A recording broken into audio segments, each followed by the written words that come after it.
We've all been burned by players in fantasy football, and we swear we are never drafting them again. These are the guys that I'm staying clear of this year in fantasy football. Welcome back to the kitchen here on Fat Daddy Sports. I am Craig. Hey, if you're new here, we are on a mission right now trying to hit our first 100 subscribers. Drop a like, drop a comment, hit that subscribe button. Let us know who you're staying away from in fantasy football this year. Let's jump right into it. The first guy that I am steering clear of, and this is a guy that I've had on my team the last few years and have absolutely loved, but it's De'Von Achane in Miami. Love the skill set, love the talent, the explosiveness, but I cannot get on board with the team around him this year. He very well may get the ball every single play, and he'll provide fantasy value that way. I just don't know if that's the right way to keep him healthy all year, and that worries me a little bit. I also think that Malik Willis is going to add more rushing from the quarterback position than Tua ever did, which isn't really a hard thing to do. Tua didn't run the ball a whole lot. He liked to dump it off to De'Von Achane, and that's really where Achane's value came from. Between the tackles, he's proven that he's a good running back. I just don't know how many game scripts they're going to be in where they'll be able to run the ball a whole lot. I don't see him catching as many passes this year. Maybe they try to get him more involved, and maybe they send him out wide a little bit, get him matched up via the motion, get him matched up with some linebackers. There's a lot of what ifs there, but I'm just not buying in at that, end of the first round, early second round price tag. I'm just out on De'Von Achane. I'll let somebody else have him, and if he goes off, I guess that's my fault, but I'm steering clear of him. Another guy who I've had on my team in the past, but I'm steering clear of this year is Bucky Irving in Tampa Bay. A lot of question marks with Bucky, and his ADP has been falling more and more and more. I think at one point in the summer, he was up in the second round, fell down to the third round, fourth round. Sometimes I'm seeing him go in the fifth and even the sixth round in some of these mock drafts that I'm doing, which seems absolutely crazy for Bucky Irving. I mean, he had a really, really solid rookie year, fell off last year, wasn't nearly as efficient. They bring in Kenny Gainwell, who is a fantastic pass catcher, and I'm just really, really nervous about Bucky Irving. Baker's playing in that contract year, has a lot to prove. I could see him, checking into a pass play and really just getting out of Bucky Irving's hands when maybe the play was supposed to be designed for him. I don't know. Maybe I'm thinking too much about it, but Bucky scares the poop out of me this year. I think there's far better options around him. And one of those guys that's around him that I'm also out on this year is Cam Skattebo. I was very, very high on Cam. I love the player, love what that Giants offense could be. Unfortunately, as a Chiefs fan, I've seen what Matt Nagy can do to offenses and does do to offenses. I'm really changing my tune on this Giants offense. I want to be so high on them. I want to love all these young players and how good they are and how good of athletes they are. But the Giants also just brought in Najee Harris. Who knows if he'll end up actually making the team, if he's got anything left. We've seen some clips from training camp, from practices that, he looks like he's still got it, but what guy doesn't in a 15-second clip from a practice? I'm not overly concerned about Najee Harris, but I am a little bit worried that he'll get some of those goal line carries. I think that they want to keep Skattebo healthy, obviously, and limiting his touches may be how they do that. I can see Najee Harris, a good pass protector, being in there a lot in key passing down situations. So my tune is changing a little bit on Cam Skattebo, and I think I'm just going to avoid that situation altogether, unfortunately. And another running back that I am out on because I am so high on his backup, or what is listed as his backup, but that's Chuba Hubbard in Carolina. Obviously already dealing with that hamstring issue. We've talked about it on this channel. We talked about it on the last episode. They say that he should be good to go for week 1, but how many times do we see this happen where a guy rushes back from an injury like a hamstring injury, they push it too much, and then they re-injure it, and then maybe they're out for the year. I don't want any part of that. I don't want any part of Chuba Hubbard being injured. I don't want any part of Chuba Hubbard, period. I think Jonathan Brooks is the real deal, and he's going to take over that backfield sooner than later. I would not spend my draft pick on Chuba Hubbard in the round that he's going in. Over to the wide receivers. This one may upset some people because they think that he is the wide receiver 1 on his team, and he very well may be. And that's George Pickens in Dallas. When you look at the splits last year when CD was out versus when he was there, George Pickens, had his really big games when Lamb was out. I think that offense is going to throw not nearly as much this year because I think their defense is a lot better. I just think that drafting George Pickens at that wide receiver 7 or 8 is where he's kind of being drafted right now.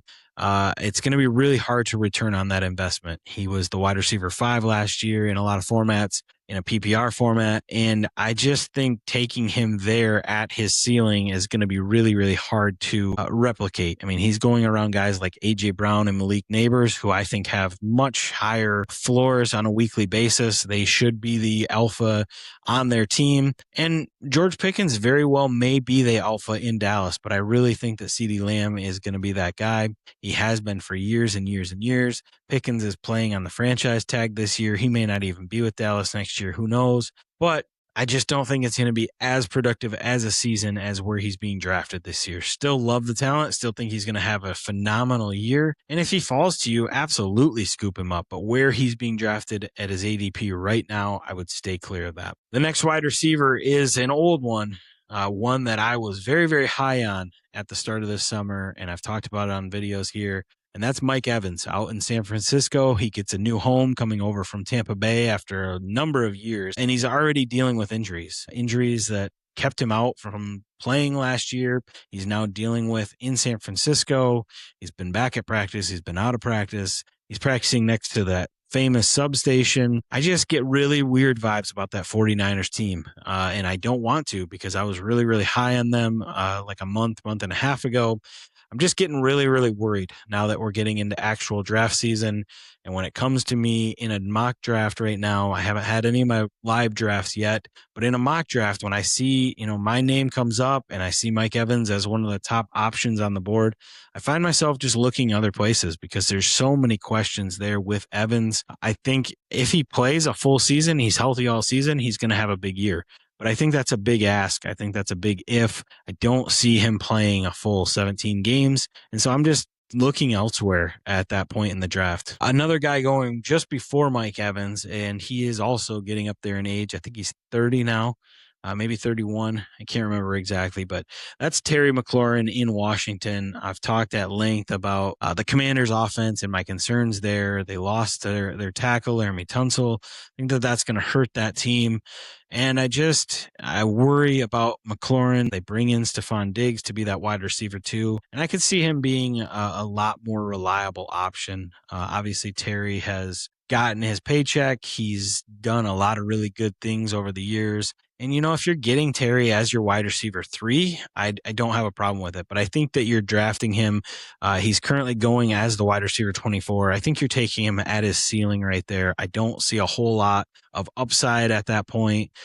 And I just would look at other wide receivers in that range. I wouldn't necessarily focus in on what he's done in the past.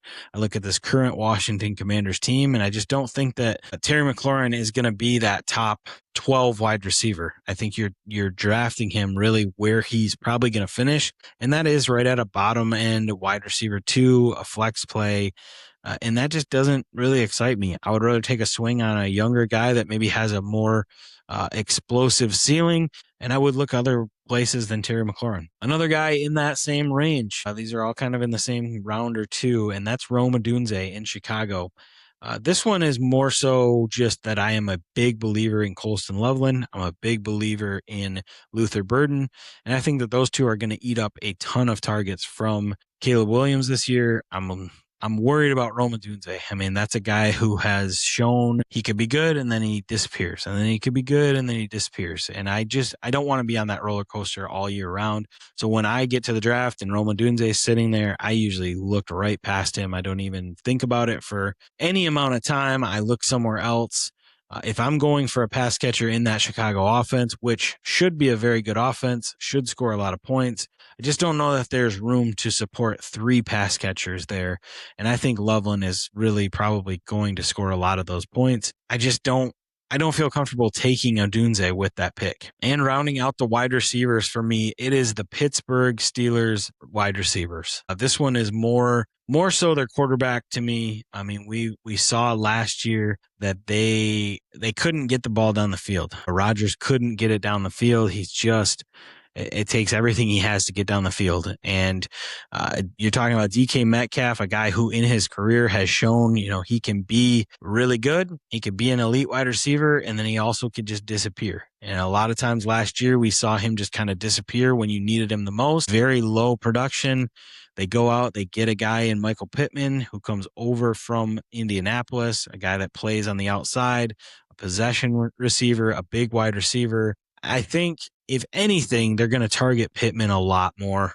He's going to be that possession guy coming across the middle, those short routes. They'll throw him the go ball, whatever. But I really don't see this as being either one of those guys is just going to blow past the secondary and Rodgers is going to let go of a 70-yard bomb. I don't see that happening a lot. And I think that those guys are going to kind of trade blows back and forth between Metcalf and Pittman from week to week. You're never really going to know which one to go with.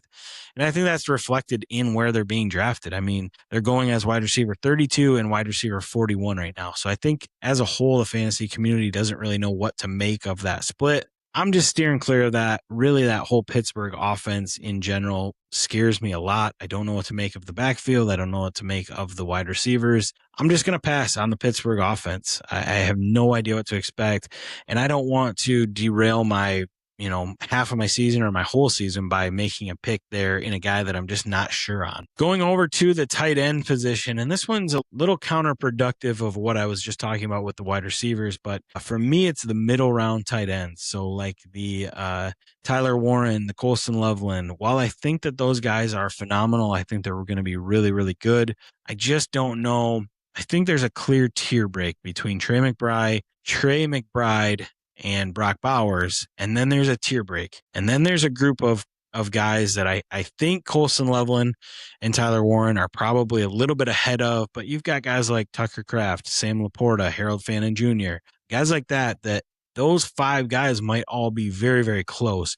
And if I can wait until round 8 or 9 and get a guy like Tucker Kraft, why would I take a swing in the 3rd round or the 4th round on a Tyler Warren when I could wait until the 9th round and get a guy like Harold Fannin, and they're only, half a point difference on a per game basis. I just think that there's so much value in those middle rounds at the running back and at the wide receiver position. And maybe more importantly, I think that running back position really dries up really, really fast. And so in those 4th, 5th, 6th rounds, I really want to stock up on running backs before they dry up. And that's why in most of my drafts, I don't think I'll be taking Loveland or Warren. It's nothing against the players. It's nothing against their situations. I think they're both going to have huge years, and they very well could be the tight end number 1 and number 2. I just don't want to take a risk there in those draft picks. And then going right with that is the same story for the quarterbacks, those middle round quarterbacks. So like a Burrow, a Daniels, a Hurts, a Caleb Williams. Those are the guys that I'm steering clear of this year. I either want to be at the very top end with a Josh Allen or a Drake May, or I want to just wait and punt at that position. There's just so much value late in the draft with those quarterbacks, especially I think in those middle rounds, you can really load up at the wide receiver and running back position. And if you need to load up at the tight end position, you can do that there too. What I would say is that I wouldn't wait on both tight end and quarterback. But kind of let the draft fall to you and see, would you rather have one of those top end tight ends or a top end quarterback? Pick whichever one and then wait on the other one. If you tend to, wait on both positions, you could put yourself in a really bad spot. But I personally like to wait on quarterback this year. I just think that position is a lot more deep. But let me know down in the comments what you guys think, if that's what your strategy is.